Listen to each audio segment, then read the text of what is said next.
வணக்கம். மாலை முரசு செய்திகளை விரிவாக பார்ப்பதற்கு முன் தலைப்புச் செய்திகளை பார்க்கலாம்.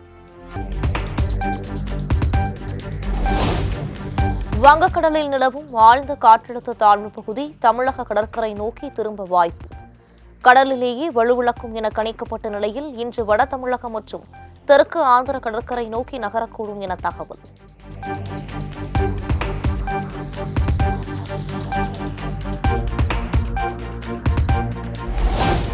செங்கல்பட்டு, விழுப்புரம், கடலூர் மாவட்டங்களில் அடுத்த 2 நாட்கள் கனமழைக்கு வாய்ப்பு. புதுச்சேரியிலும் கனமழை பெய்யக்கூடும் என வானிலை ஆய்வு மையம் தகவல்.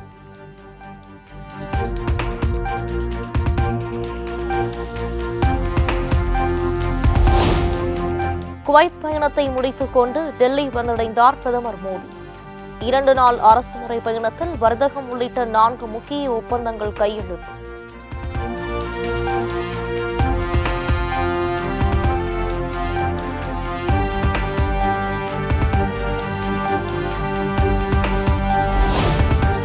நாட்டின் மிக உயரிய விருதை பிரதமர் மோடிக்கு வழங்கி கௌரவித்தது குவைத் அரசு.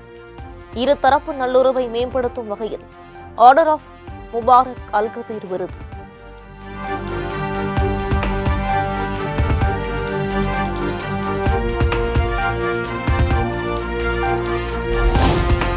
சென்னை கொளத்தூர் தொகுதியில் பல்வேறு திட்டங்களை இன்று தொடங்கி வைக்கிறார் முதலமைச்சர் மு.க.ஸ்டாலின். கபாலீஸ்வரர் அரசு கலை அறிவியல் கல்லூரிக்கு புதிய கட்டடம் கட்டுவதற்கும் அடிக்கல் நாட்டுகிறார்.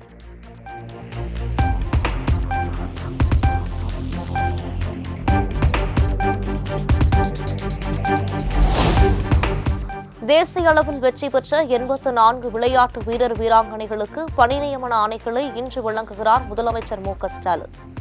27 மாவட்டங்களில் பல கோடி ரூபாய் மதிப்பில் கட்டப்பட்டுள்ள அரசு கட்டடங்களை காணொலி வாயிலாக திறந்து வைக்கிறார்.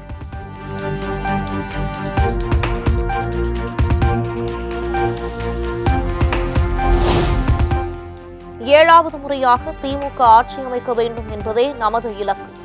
திமுக செயற்குழு கூட்டத்தில் முதலமைச்சர் மு.க.ஸ்டாலின் சூளுரை. 7வது முறை ஆட்சி அமைக்கணும் என்பதுதான் நம்முடைய இலக்கு. சட்டமன்ற தேர்தலில் 200 தொகுதியில் நம்முடைய கூட்டணி வெல்லும். என்னுடைய இந்த நம்பிக்கைக்கு ஆணிவேர் தான் நீங்க.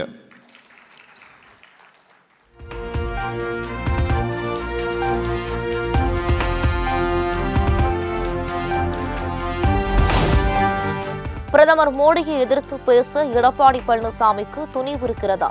முதலமைச்சர் மு.க.ஸ்டாலின் காட்டு.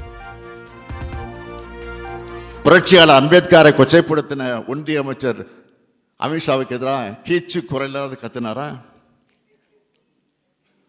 பிரதமரை எதிர்த்து பேசுற துணிவு அவருக்கு இருக்கா? கிடையாது. திமுக என்றால் மட்டும் சட்டமன்றத்திலையும் வெளியிலையும் கத்தி பேசுறாரு.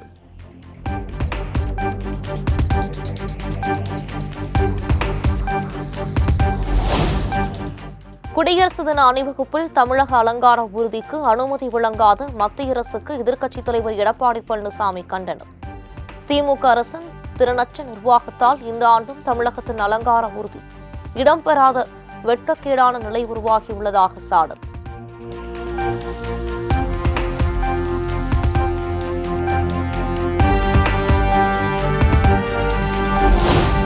டெல்லியில் நடைபெறும் குடியரசு தின விழா அணிவகுப்பில் தமிழ்நாடு அரசின் அலங்கார ஊர்தி நிராகரிப்பு என்ற செய்தி வதந்தி. சுழற்சி முறையில் அனுமதி அளிக்கப்படுவதால் 2025ஆம் ஆண்டு அணிவகுப்பில் தமிழ்நாடு ஊர்தி பங்கேற்க இயலாது என அரசு தகவல்.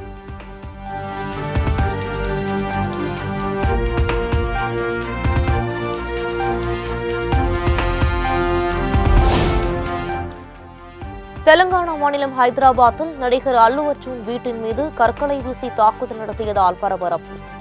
உஸ்மானியா பல்கலைக்கழக மாணவர் அமைப்பினர் தாக்குதல் நடத்தியதாக தகவல்.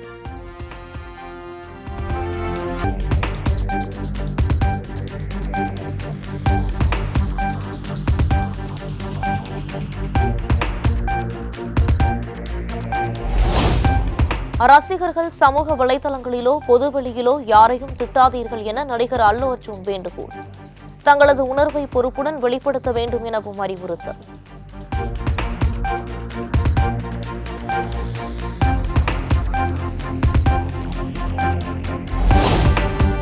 திரையுலக பிரபலங்களின் வீடுகள் தாக்கப்பட்டதற்கு தெலுங்கானா முதலமைச்சர் ரேவந்த் ரெட்டி கண்டனம். சட்டம் ஒழுங்கு விவகாரத்தில் மாநில டிஜிபி நகர காவல் ஆணையர் கடுமையாக செயல்பட உத்தரவிடுவதாகவும் எக்ஸ் தளத்தில் பதிவு.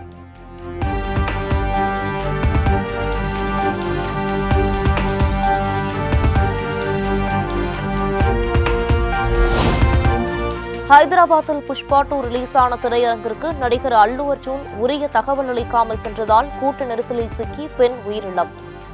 திரையரங்கில் இருந்து அல்லு அர்ஜுனை வற்புறுத்தி காவல்துறை அழைத்துச் செல்லும் வீடியோவை வெளியிட்டது ஹைதராபாத் காவல்துறை.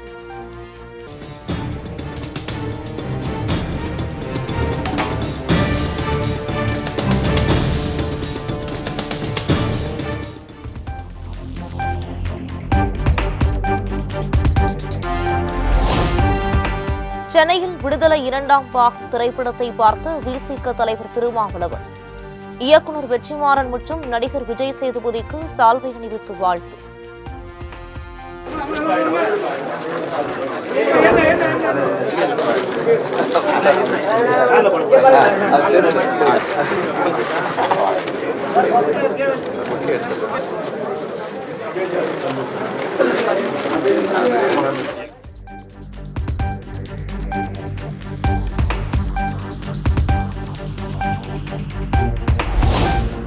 தத்துவம் இல்லாத தலைவர்கள்தான் ரசிகர்களை மட்டும் உருவாக்குவார்கள் என்ற விடுதலை 2 பட வாசகம் தற்போதைய சூழலுக்கு பொருத்தமானது.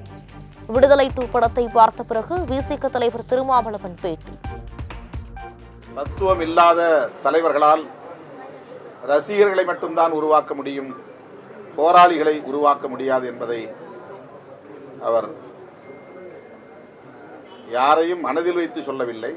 அது இயல்பானது, பொதுவானது, உலகம் முழுவதும் பொருந்தக்கூடியது. அது தமிழ்நாட்டுக்கு மட்டும் உரியதல்ல, அல்லது குறிப்பிட்ட சில கட்சிகளுக்கு சொல்லுகிற விமர்சனம்.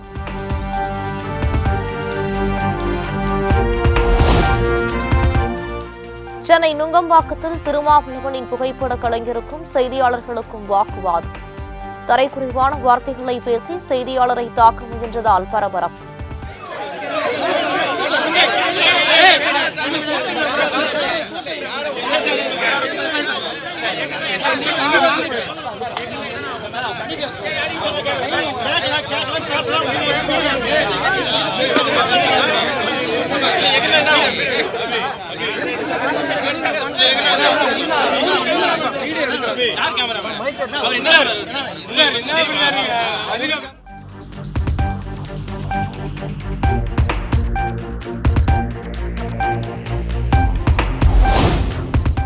பாஜகவிற்கும் சமூக நீதிக்கும் எந்த சம்பந்தமும் இல்லை என நாம் தமிழர் கட்சி ஒருங்கிணைப்பாளர் சீமான் சாடல்.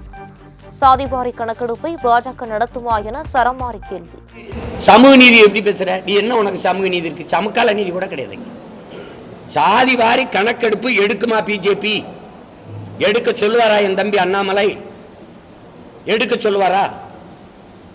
சொல்லுங்க.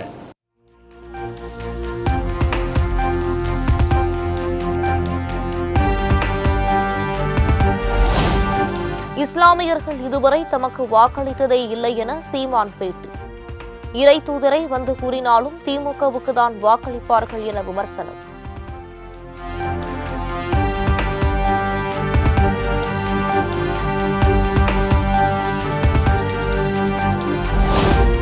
ஜிஎஸ்டி வரி மூலம் மத்திய அரசு மக்களை ஏமாற்றி வருவதாக இந்திய கம்யூனிஸ்ட் கட்சி மாநில செயலாளர் முத்தரசன் சாடல்.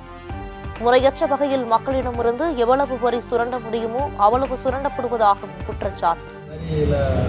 வரியின் மூலமா நாட்டு மக்களை ஒன்றிய அரசாங்க ஏமாற்றுற விதம் இருக்குல்ல, மிக மிக மோசமான விதம்.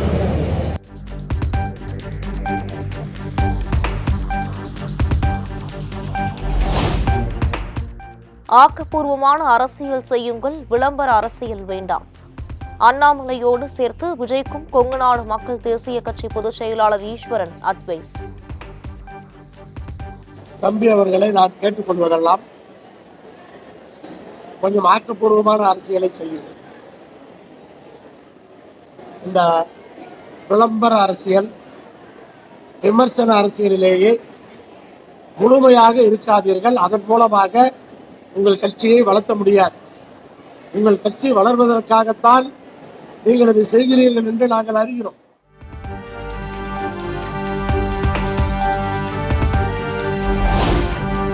கட்சி தொடங்கியதும் ஆட்சிக்கு வருவேன் என்று சொல்வது ஆணவ பேச்சு இல்லையா?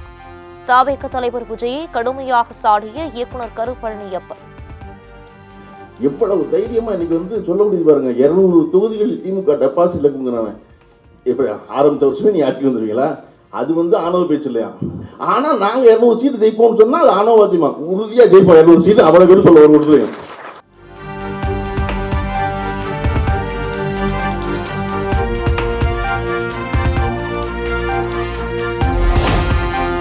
அரசியலுக்கு வருவேன் என கூறி வராமல் போனவர் அல்ல. மாநாடு நடத்தி வெற்றி கண்டவர் நடிகர் விஜய்.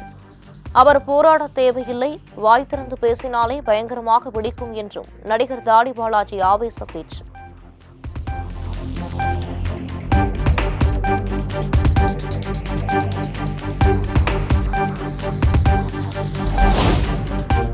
சென்னை உணவு திருவிழாவில் மாட்டிறைச்சியை மட்டும் புறக்கணிக்க வேண்டிய அவசியம் என்ன? திட்டமிட்டே ஒரு உணவு புறக்கணிக்கப்படுவதாக நீலம் பண்பாட்டு மையம் குற்றச்சாட்டு.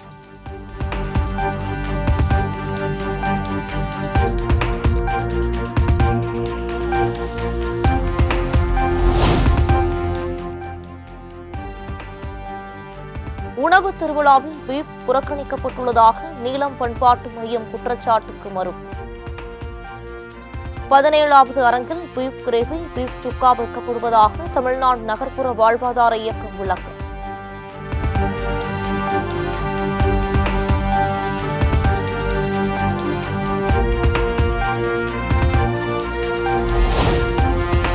பொது இடங்களில் மின் விபத்துகளால் உயிரிழப்பவர்களின் குடும்பத்துக்கு வழங்கப்படும் நிவாரணத் தொகை 10 லட்சம் ரூபாயாக உயர்வு. தமிழ்நாடு அரசு மின்வாரியம் அறிவிப்பு.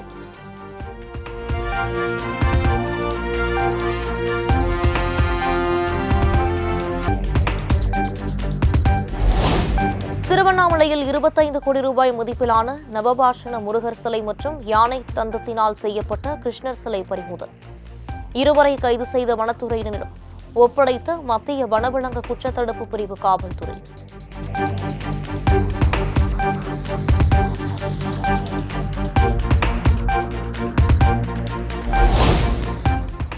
சென்னை மாதவரத்தில் 1 கோடி ரூபாய் மதிப்பிலான மெத்தபெட்டமைன் போதைப் பொருட்கள் பறிமுதல். 2 பேரை கைது செய்த காவல்துறை கடத்தலுக்கு பயன்படுத்தப்பட்ட சொகுசு கார்கள் மற்றும் பைக்கை பறிமுதல் செய்த நடவடிக்கை.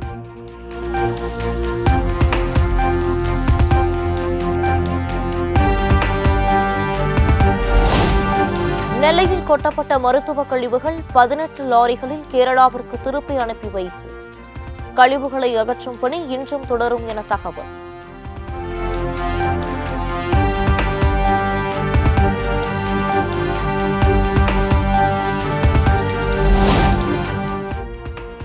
ஆன்லைன் அபராதம் ஸ்டிக்கர் பிரச்சினைக்கு தீர்வு காண தமிழ்நாடு அரசுக்கு ஜனவரி 26ஆம் தேதி வரை கெடு. உரிய நடவடிக்கை எடுக்கவில்லை என்றால் காலவரையற்ற வேலைநிறுத்த போராட்டம் செய்ய மாநில லாரி உரிமையாளர்கள் சங்கம் முடிவு. எங்களுக்கு எந்த விதமான அந்த 26ஆம் தேதிக்குள்ள முடிவு எங்களுக்கு எட்டப்படவில்லை என்றால், அதாவது ஆன்லைன் கேஸாக இருக்கட்டும், ஆன்லைன் கேஸை நாங்கள் வேண்டாம்னு சொல்லலை, போடுறதை தவிர்க்கணும். தவறு இருந்தால் அது பண்ணுங்கள், மற்றபடி கண்டபடி போடுறதை தவிர்க்கணும். ஸ்டிக்கர் இஷ்யூ ஒன்று, அடுத்தது இந்த தபாலில் போடுறது 3.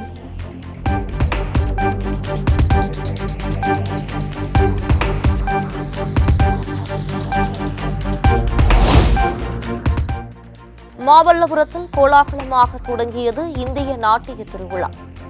கரகாட்ட கலைஞர்களுடன் இணைந்து உற்சாக நடனமாடிய ஜப்பான் நாட்டு சுற்றுலா பயணிகள்.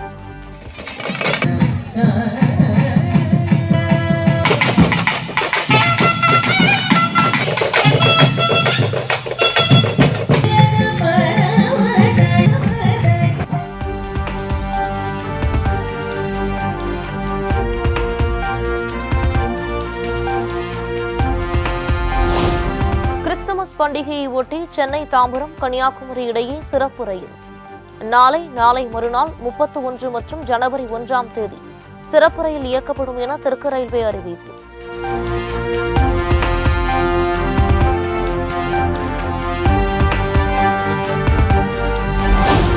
கன்னியாகுமரி மாவட்டம் கருங்கலில் ஆடல் பாடலுடன் களை கட்டிய கிறிஸ்துமஸ் கொண்டாட்டம்.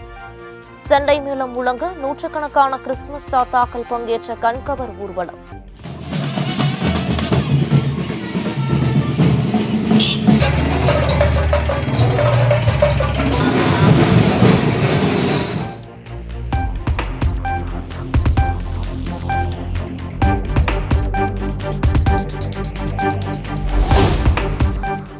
மதுரை வாடிப்பட்டியில் ஜல்லிக்கட்டுக்கு தயாராகி வரும் காளைகள். வீரர்களை பந்தாட காத்திருக்கும் காளைகளுக்கு தீவிர பயிற்சி அளிக்கும் இளைஞர்கள்.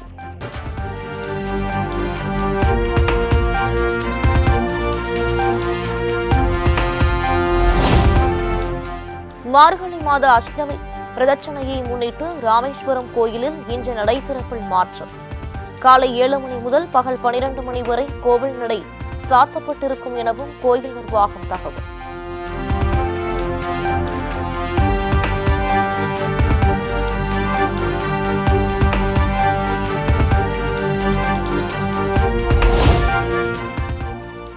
ஓய்வு என்று கேரம் பாலை போட்டு அனைவரையும் பவுலட் ஆகிவிட்டீர்கள். ஓய்வு பெற்ற கிரிக்கெட் வீரர் அஸ்வினுக்கு பிரதமர் மோடி உருக்கமான கடிதம்.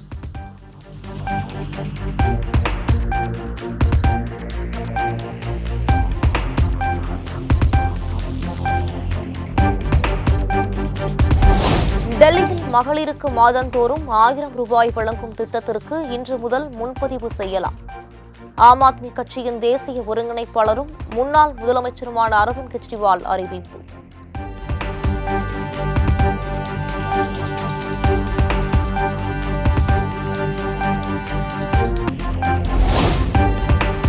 இந்தியாவுக்கு எதிரான T20 மற்றும் ஒருநாள் தொடருக்கான இங்கிலாந்து அணி அறிவிப்பு.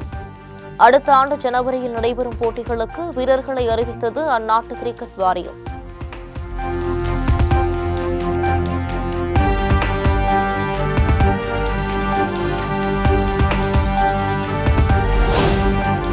புரோ கபடி லீக் போட்டியில் பெங்களூரு அணியை வீழ்த்தி தமிழ் தலைவாஸ் வெற்றி. மற்றொரு ஆட்டத்தில் ஹரியானா ஸ்டீலர்ஸிடம் வீழ்ந்தது யூ மும்பா அணி.